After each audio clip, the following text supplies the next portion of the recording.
Hello everyone, आज जो poem हम डिस्कस करने वाले हैं उसका नाम है द कोरोमेंडल फिशर्स और ये लिखा है सरोजिनी नायडू ने। सरोजिनी नायडू हमारे ब्रिटिशर्स जब रूल कर रहे थे इंडिया के ऊपर, ये तब से बिलोंग करती है एंड इनकी पोएम्स में फ्रीडम फाइटर्स की झलक भी हमें दिखाई देती है।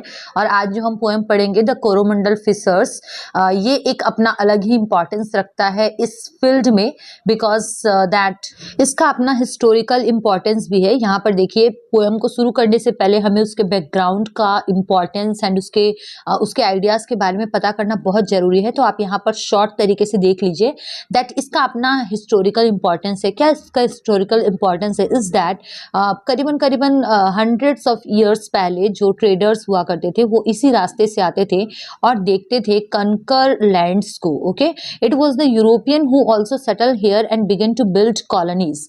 तो यूरोपियंस जो थे ना, वो इसी रास्ते से आकर यहाँ पर सेटल होने लगे और अपने कॉलोनीज बनाने लगे, जो कि आगे चलकर एक बहुत बड़ा रूरल एरिया बन गया उनके लिए। ओके, और कोरोमंडल का एक और इम्पॉर्टेंस ये है कि तमिलनाडु में कुछ लोग इसे मिस प्रोनाउंसिएशन करते थे और इसका नाम कैरीमनल बोलते थे। तो ये इसका हिस्टोरिकल बैकग्राउंड था। अब उसके बाद हम पोएम की तरफ मूव करते हैं। कोरोमंडल फिशर है, ये फिशर अपनी सुबह सुबह जैसे सूरज की लालिमा है, ये अपना जाल वगैरह फेंक रहा है, रेडी हो चुका है और एक यहाँ पर बोट है। ये इमेज का डिस्क्रिप्शन रहा।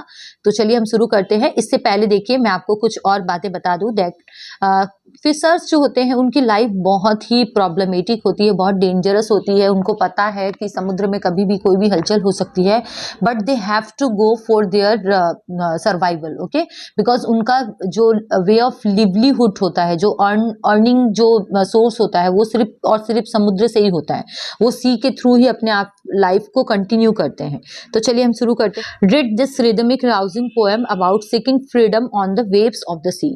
तो देखिए, यहाँ पर वेव्स ऑफ सी है और यहाँ पर फ्रीडम खोजते हुए कुछ फिशर्स के बारे में हमें डिस्क्रिप्शन है।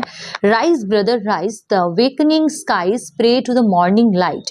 अब देखिए, ब्रदर्स यहाँ पर बोला गया है जो फिशर्स है उनको। ओके, तो जो फिशर्स है ना, उनको ब्रदर्स बोल के इंडिकेट किया गया है और मॉर्निंग लाइट जो है ना, उनसे प्रे करती है।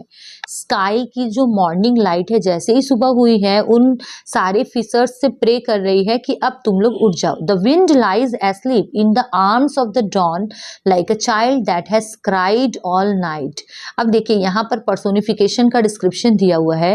वो हवा जो कि अभी डॉन क्या होता है, जब सुबह का जो मॉर्निंग टाइम होता है, जब रात खत्म हुई है और सुबह जो है ना बस अभी हो ही रही है, तो सुबह के आर्म्स में एक बच्चे के जैसे वो हवा जो रात भर रोती रही, वो हवा अब थोड़ी शांत पड़ गई है। Okay, the wind lies asleep, अब वो हवा शांत होकर डॉन के, गोधली जो बोलते हैं हम, सुबह का जो टाइम है, वहाँ पर वो उसे मदर के जैसे दिखाया गया यहाँ पर। और उसमें वो हवा जो रात भर बच्चे की तरह रो रही थी, वो अभी थोड़ी एस्लीप, मानो सो सी गई है। Come, let us gather our nets from the shore and set our catamarans free। अब क्या बोल रही है ये मॉर्निंग लाइट इन ब्रदर्स को? Who are brothers? Brothers are actually indicated as the fishers. Okay, तो फिशर्स को ये बोला जा रहा है, मॉर्निंग लाइट ये बोल रही है कि चलो सुबह हो गई है, अब आपको क्या करना है? आपको गैदर करना है, इकट्ठा करना है। क्या इकट्ठा करना है? आपके नेट्स वगैरह को आपको इकट्ठा करना है, रेडी होना है अपने काम के लिए, किनारे पर पहुंचना है। शोर मीन्स होता है किनारा। And set out catamarans free. और कैटामैरन्स क्या होते हैं? देखिए, मैं आपको साइड में इमेज भी दे रही हूँ। कैटामैरन्स इस तरीके के बोट होते हैं। इसके आज के टाइम में अलग अलग डिजाइन भी हो चुके हैं। तो कैटामैरन्स जो कि बंधे हुए हैं शोर से, किनारे से, तो आप उन्हें अब फ्री करो और अब सेलिंग के लिए रेडी हो जाओ। To capture the leaping wealth of the tide. अब टाइड मीन्स क्या होता है? ज्वार। तो इस वेव्स में जो लीपिंग वेल्थ है, लीपिंग वेल्थ मतलब क्या होता है? उछलती हुई लाइक लक्ष्मी, धन। तो समुद्र का लक्ष्मी क्या है? समुद्र की धन क्या है जिससे ट्रेडर्स जो है उसे बेचकर अपना लिवलीहुड सर्वाइव करेंगे? वो हुई मछलियाँ। तो मछलियाँ जो कूद रही है उसे आपको कैप्चर करना है। For we are the kings of the sea. और क्यों? बिकॉज हम लोग क्या है? हम लोग सी के किंग है। Who are the kings of sea? The fishers are actually the kings of sea. I hope आपको यहाँ तक समझ में आया होगा। चलिए हम नेक्स्ट कंटिन्यू करते हैं। अगर आपको अलग से कोई चैप्टर समझना है then you can comment me in the comment box. I will definitely make video on that particular topic. चलिए नेक्स्ट स्टैंजा की तरफ मूव करते हैं। No longer delay let us hasten away in the track of the sea girls call.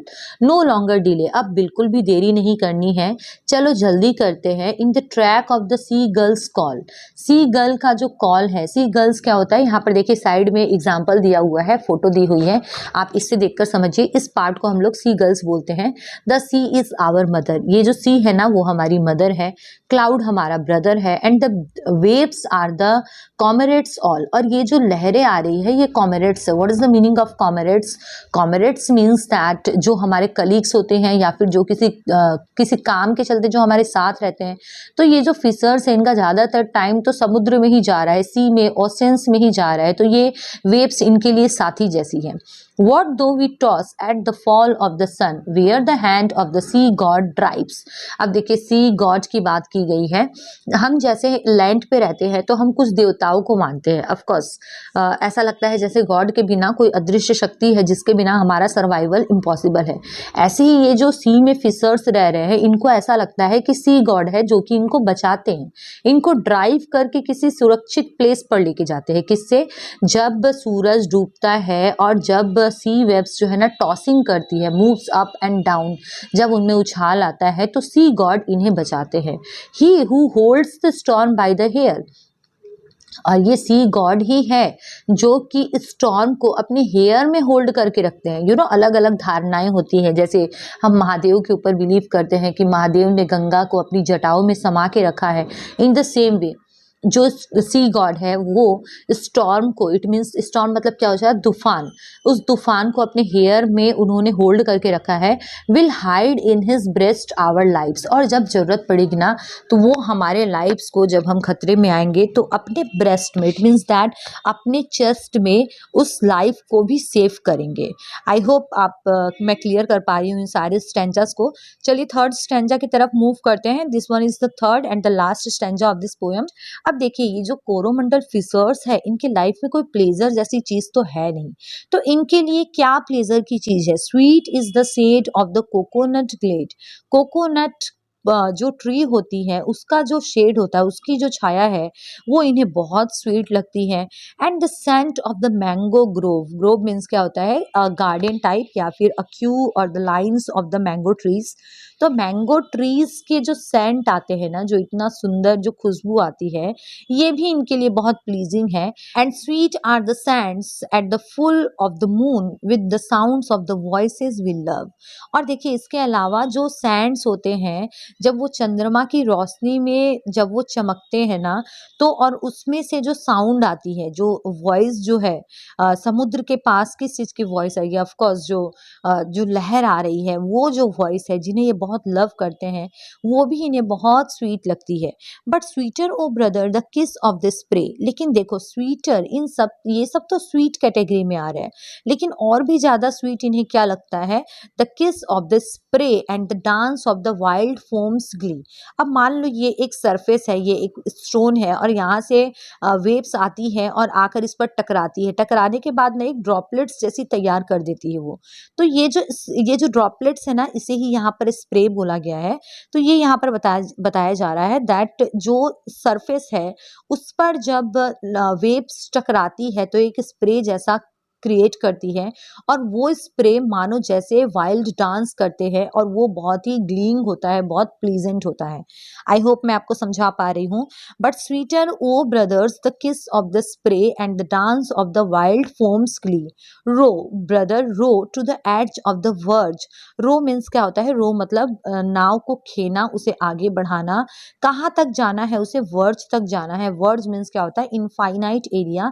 जैसे अगर हम देखें ये समुद्र है और ये आकाश है, तो हमें एक दूरी पर ऐसा लगेगा जैसे समुद्र और आकाश एक दूसरे से मिल गए हैं, तो उस लाइन को हम लोग वर्ज भी बोलते हैं। तो ये बोलते हैं दैट हम तुम्हें नाव को उसके उस वर्ज तक, आगे तक खेना है। When the low sky meets the sea, और उस टाइम तक खेना है, उस टाइम तक आगे जाना है जहाँ पर वो जो झुका हुआ आसमान जो है ना वो समुद्र से मिल जाता है। This was the poem written by Sarojini Naidu. देखिए सरोजिनी नायडू को नाइटिंगेल ऑफ इंडिया भी कहा जाता है and she is really very beautiful poet's. उन्होंने बहुत ही ब्यूटीफुल पोएम्स लिखी है। मेरे चैनल्स पर सरोजिनी नायडू की और भी बहुत सारी पोएम्स अपलोडेड है। अगर आप देखना चाहते हो तो प्लीज़ जाइए, विजिट करिए एंड आपको वहाँ पर डिफरेंट पोएम्स मिल जाएगी। एंड डू कमेंट्स आपको ये पोएम कैसी लगी। Thank you so much for watching study table.